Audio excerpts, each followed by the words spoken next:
All right, well, welcome back to the iWealth podcast. Today we're here with Mr. Brad Connors, and we're talking specifically about high net worth individuals. When they come in and they start to audition you as a potential person to help them with all of their planning financially, what 2 or 3 or 4 things are they typically hammering you on? How do you approach this? How does this work? What happens in that meeting? That's a closed door meeting. Bring us into the closed door meeting. First of all, Matt, let's talk about what high net worth individual is. I think we kind of need to quantify what that looks like, because just because somebody has a $10 million net worth doesn't make them better than somebody has a $500,000 net worth, but there's different needs that are there. So, let's just quantify what this looks like. So let's just use 10 million net worth, not invested, 10 million net worth, small business owner. And when they're coming into my office and asking me questions, I would say 9 out of 10 times they're disgruntled with the taxes they're paying. And they're disgruntled with the complexity of the taxes that they're paying. So when you think about someone that owns a business, might have a couple of different LLCs that they have land and buildings in, and then they got their business in another entity, an S Corp, and they got their personal income taxes. There's such a level of complexity with that.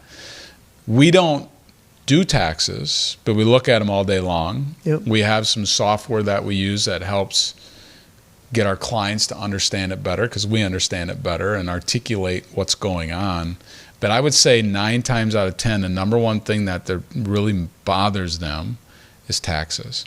And it's not necessarily income taxes, because you got income taxes, you've got estate taxes, you got local taxes, you got real estate taxes. You got all these different buckets of taxes that they're trying to mitigate as much as they can, because they understand that the less tax they pay, the more they have in their pocket.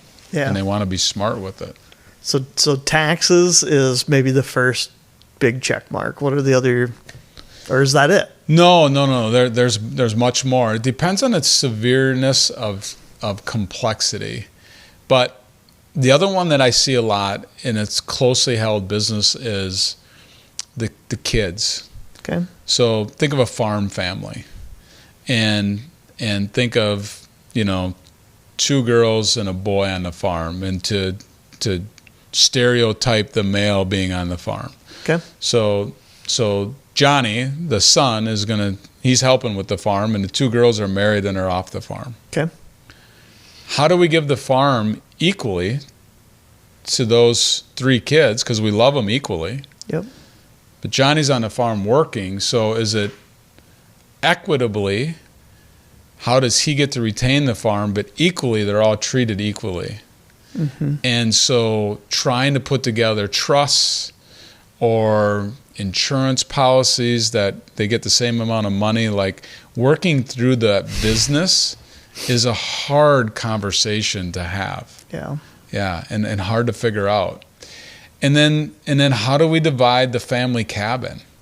So all of a sudden, we live in Minnesota, so let's say you got a cabin on Gull Lake and it's worth $1 million, and you've got your farm, back to the farm family.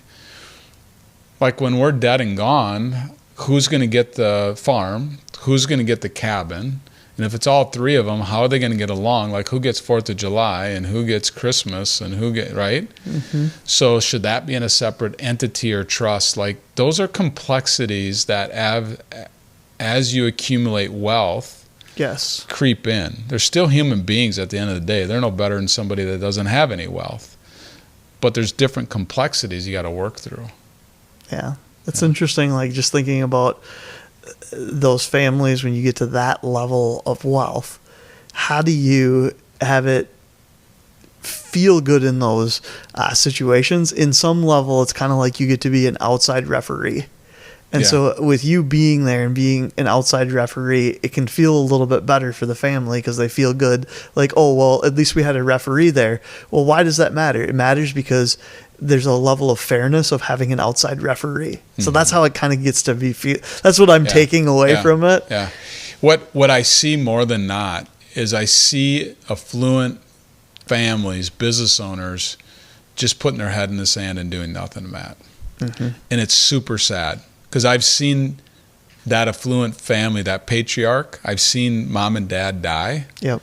And I've seen those kids not getting along after mom and dad died. Yeah.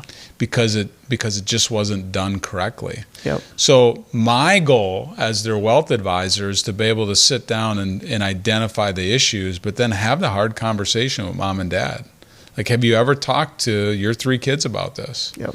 Well, we don't want to. Well, why not? And then peeling back that onion to get to the root cause. Well, my dad didn't talk about it, so I'm not going to talk about it. Like, what's the root cause? But then getting them to understand. I always use Thanksgiving. Like, how do we have those 3 kids go to Thanksgiving dinner together 2 years after you're both dead? How do they get together? And the answer is you need to communicate it. Yep. It's a family meeting. Yep. And I would say 70% of the time we run the family meeting. So we'll bring the 3 kids in with mom and dad, and I make dad and mom tell those 3 kids what their wishes are. Yep. We can do all the legal like we'll get the lawyer involved and the tax advisor, we'll get it, but we need to get out front of what the plan is. Like, structurally, what happens, dad, mom, to the farm? Yeah. What happens to the place in Gull Lake? And how are these guys going to get along? But this, if dad is the ASS, yep, in person to the 3 kids, they can blame him when he's dead. If dad and mom die and never articulate it to the kids, now they start to make up in their mind how this all unfolded. Yep. Why do we got to get into the farm? We should get the farm. Mom and dad would want that to happen. Yep. They start to make it up in their mind, right? They don't know for sure, but they start to come up with their own conclusions. Where if mom and dad articulate it, it's just a much better situation. Much better situation. Does that make sense? Like, so can I ask you a hard question? Yeah. Talk about bottom up versus top down, right? The parents ideally are saying that to the kids, right? Saying, we have to have a family meeting. We want to put this on paper and we want to articulate what's in our will and particularly what's going to happen at Gull Lake, right? Ideally, that's happening. Talk me through the reverse situation that if somebody is a child and now has to go back to the parents and maybe you're involved with the child, but you're not involved with the parents, how do you help in that type of situation? Or what's the right set of words? Or how do you come into that? Yeah. What do you, because that's another way that it shows up on your radar. It's a really good question, and you are right. So the reverse is the kids are my clients, maybe not mom and dad. And they don't know what the heck's going on. Yes. I've been farming this land for 30 years, Brad. I think I'm in the will. I don't know. I'm concerned that if I die, that I'm going to have to pay fair market value at $12,000 an acre versus mom and dad, pay $2,000 an acre. I think I should get a discount. I've been here helping mom and dad. Like, I don't know. Yep. It's a really difficult discussion. Not for me, but difficult for that child to go to mom and dad. Yeah. And my advice, my mentoring to that client is to try to get mom and dad into my office.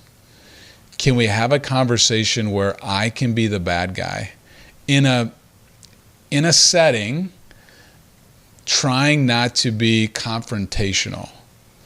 Hey, I've been working with John and Sue, your kids, and your daughter-in-law for 20 years. He's been farming.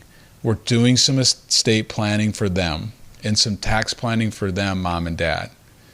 Can we talk about what your intentions are when you're not here someday so that we can do the planning? So I like to be the person that brings it up to mom and dad because it doesn't have to be as emotional to me versus them talking about their 2 sisters that live off the farm. Let's let Brad have the conversation. Yep. And we've had those conversations. And here's the other thing.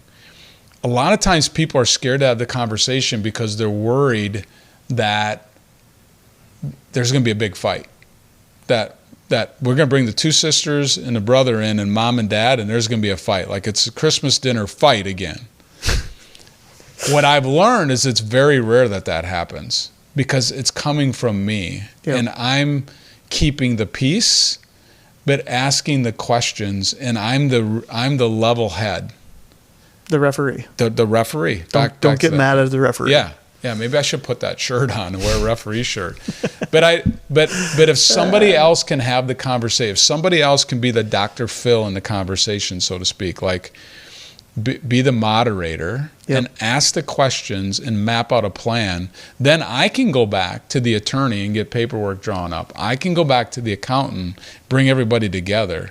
But the conversation has to be had. So your point is, your question's really good, because I see a lot of that too, where mom and dad we don't know. Mom and dad don't talk, don't want to talk about it. We'll find out someday when they're dead. And if mom and dad can get in my office and I can explain to them that your kids aren't going to have Thanksgiving dinner together unless you tell them what's going on, like, what do you want to have happen? Yeah. And then I can help you make that happen. Yeah. That's super interesting. I think for me, the one takeaway from that is by getting them out of their farm site or where they're used to being, you kind of get rid of some of those distractions. So kind of getting them off site as a parent has a lot of value. Mm-hmm. And there's something to that okay, we're going to go to the referee's office. Yeah. Right. And that gets rid of a lot of those triggers and maybe puts them in a little different. Yeah. I think there's a lot of truth to it, and there's a lot of beauty in that, and I do think it's actually a very good way of doing it. So. It's interesting, Matt. This whole conversation, we haven't talked once about, how much are in your bank accounts and how much are in your investment accounts. Yeah, and what's those your type intention? Of things. Yeah, this is all about behavioral finance, like, yep, emotionally, what's, yep, it look like? It's just a whole different. I don't need mom and dad to spill their guts on every penny they have. Yeah. I need mom and dad to be truthful and upfront about what their intentions, yep, are when they're not here anymore. It's not a ones and zeros. By the way, it's not always thing. Equally. Like I've had a client in this farming situation, yeah, that bought a life insurance policy for his 2 daughters. And the son's getting the farm. Again, the stereotype, but truthfully, the son's getting the farm. And he sat down with the son and the 2 daughters, and he said, I bought you a life insurance policy. And when I die, you're going to get $500,000 each. The son's going to get the farm, and you guys are going to get this life insurance policy, and this is why. And he explained why. And the daughters nodded their heads, and they understand. But they only get $500,000. Yeah, that's right. And when they get that money and they get the check, guess what? Dad said this is the way it was going to happen. Not my brother. Let's have Thanksgiving dinner together. Yep. Because he communicated. Yeah. It wasn't equally at all. It wasn't even close to equal. But it was right in his and mom's eyes. And then he articulated it. Yep. That's the breakthrough. Communicate. It's kind of like Trudy's mad at me and we stay mad for 3 days straight, like nothing happens. Somebody's got to break down and communicate eventually in an argument situation. So you need to communicate with your spouse. You need to communicate with your kids. It doesn't have to be your financial data. Yep. Just what are your intentions when you die? Totally interesting. Yeah. I like it. All right. Anything else? Nope. Thanks a lot, Matt. Appreciate it. See you back here next time. All right.